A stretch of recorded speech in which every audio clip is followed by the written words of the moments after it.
بسم اللہ الرحمن الرحیم۔ آج ہم باب افعال کی تصریف پڑھنے جا رہے ہیں۔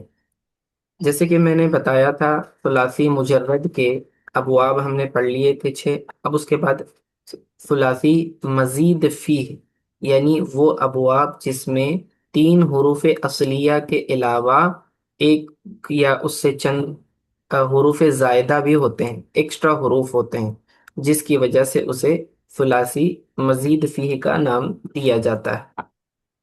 ان میں ہم نے تقریباً 14 ثلاثی مزید فیہ کے ابواب دیکھے، اور اس میں سے کچھ ابواب ایسے ہیں جو بہت زیادہ استعمال ہوتے ہیں، کچھ کا بنانے کا طریقہ آسان ہے اور استعمال بھی بہت کثرت سے ہوتا ہے۔ انہی میں سے باب افعال ہے۔ باب افعال یہ قرآن میں بہت زیادہ استعمال ہوا ہے، اس لیے اس کو اچھے سے پڑھنا ضروری ہے۔ بہت سارے آپ کو الفاظ قرآن میں نظر آئیں گے، وربز نظر آئیں گے جو باب افعال کے وزن پر ہیں۔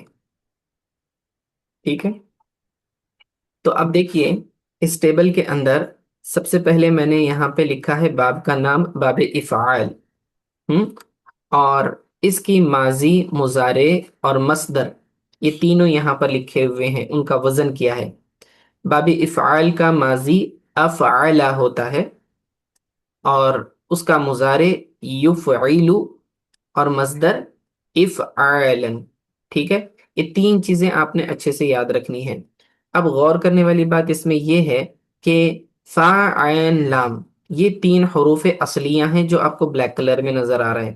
فا عین لام، جیسے کہ فعلا، فعلا فعل کا فا عین لام، اس کے اندر یہ جو حمزہ شروع میں آپ کو نظر آ رہا ہے، یہ حروف زائدہ ہے، تو یہ ثلاثی مجرد کے اوپر ایک اضافی حرف ہے، تو اسی لیے اس کو ثلاثی مزید فی کہتے ہیں۔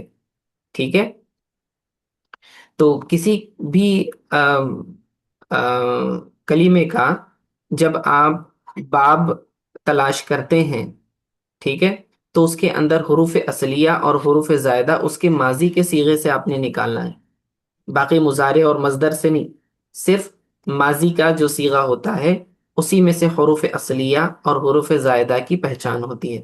تو یہاں کلیئرلی آپ کو نظر آ رہا ہے فا عین لام یہ حروف اصلیہ ہیں، اور یہ حمزہ اسٹارٹنگ میں جو ہے وہ حروف زائدہ میں سے ہے۔ ٹھیک ہے، اور اس کا حمزہ حمزہ قطعی ہے، یاد رکھنا، یعنی یہ وصلی نہیں ہے کہ یہ گر جائے۔ تو افعلا، سب سے پہلے اس کا وزن دیکھیں، افعلا، افعلا کیسے بنایا ہوا ہے؟ فعلا کی شروع میں آپ نے حمزہ مفتوح بڑھا دیا، پھر اس کے بعد فا کلمے کو سکون دے دیا، عین کلمے پر زبر، لام کلمے پر زبر، افعلا، اور اس کا مضارع بنایا ہے یفعل، یعنی جو علامت مضارع یا ہے اس کے شروع میں آپ دیکھیں پیش ہے یف، عین فا کلمہ ساکن ہے، عین کلمے کے نیچے زیر اور لام کلمے پہ پیش، یفعل، افعل یفعل افعالا، افعال اس کا مصدر ہے۔ اب اسی وزن پر کون کون سے دیگر الفاظ آتے ہیں وہ ہم دیکھیں گے، جیسے کہ مثالیں۔ اب کروما باب ہے ہمارا، کروما، تو کروما سے، کروما باب سے اگر ہم اس کو باب افعال میں ڈالنے کی کوشش کریں گے تو ہمیں حمزہ مفتوح شروع میں بڑھانا پڑے گا، تو کروما سے یہ بن جائے گا اکرما، افعلا کے وزن پہ ڈھالنا ہے اس کو۔ ٹھیک ہے، اکرما، کاف را میم یہ حروف اصلیہ ہیں، اور یہ حمزہ جو شروع میں ہے وہ حروف زائدہ ہے، تو کروما سے اکرما، اور اس کا مضارع بنے گا یکرمو، مصدر اکرامن، اکرما یکرمو اکرامن۔ ٹھیک ہے، یاد رکھنا کہ جب ثلاثی مجرد ہوتا ہے تو اس کے معنی الگ ہوتے ہیں، ثلاثی مزید فیہ میں آ جاتا ہے تو اس کے معنی میں تبدیلی آ جاتی ہے، کثرت حروف کثرت معنی پر دلالت کرتے ہیں۔ ٹھیک ہے، ٹھیک ہے، تو اب یہ ایک مثال ہو گئی، آپ نے دیکھا کہ افعلا کے وزن پر اکرما ہم نے بنایا، یفعلو کے وزن پر یکرمو، افعالا اکراما، یہ تینوں چیزیں ہمارے سامنے آ گئی۔ اکرما کا مطلب ہوتا ہے اس نے اکرام کیا، یکرمو وہ اکرام کرتا ہے، اور اکرامن کا مطلب ہے اکرام کرنا، صرف یہ مصدر اصل ورڈ۔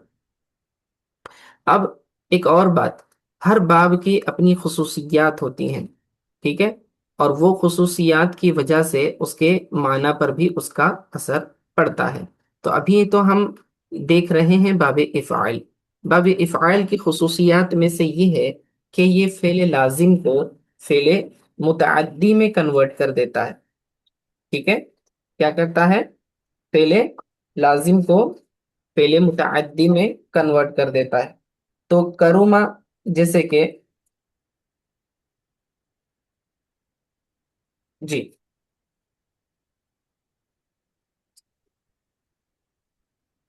جی، تو ایک معنی تو ہم نے بتایا کہ فعل لازم سے فعل متعدی کرتا ہے، تو وہ کیسے کرتا ہے دیکھتے ہیں۔ جیسے کہ یہاں پر چند مثالیں آپ کے سامنے ہیں ثلاثی مجرد کی: خرج یخرج، دخل یدخل، نزل ینزل، سمع یسمع۔ یہ چار آپ کے سامنے وربز ہیں ثلاثی مجرد کے، یعنی کہ تین حرفی وربز، خا، را، جیم، یہ ثلاثی ہے، یہ بھی ثلاثی، یہ بھی ثلاثی، تو یہ سارے ثلاثی مجرد ہیں۔ اب یہ ثلاثی مجرد سے ثلاثی مزید فیہ میں کیسے جائیں گے، اور ان کو آپ نے کس طریقے سے باب افعال پر ڈھالنا ہے؟ تو طریقہ آپ نے یہاں پر دیکھ لیا ہے، باب افعال کا ماضی افعلا پر آتا ہے، ٹھیک ہے، افعلا یفعلو، ہم نے اسے استعمال کرنا ہے، افعلا یفعلو۔ تو جس طرح کروما سے اکرما یکرمو ہم نے بنایا، تو خرجہ سے کیا بنے گا؟ خرجہ سے اس کا ماضی بنے گا اخرجہ، کیونکہ حمزہ ہم نے شروع میں بڑھانا ہے، تو یہ بنے گا اخرجہ، اور اس کا مضارع بنے گا یخرجو، ٹھیک ہے، یہ وزن دیکھیے، افعلا یفعلو، اخرجا یخرجو، ٹھیک ہے۔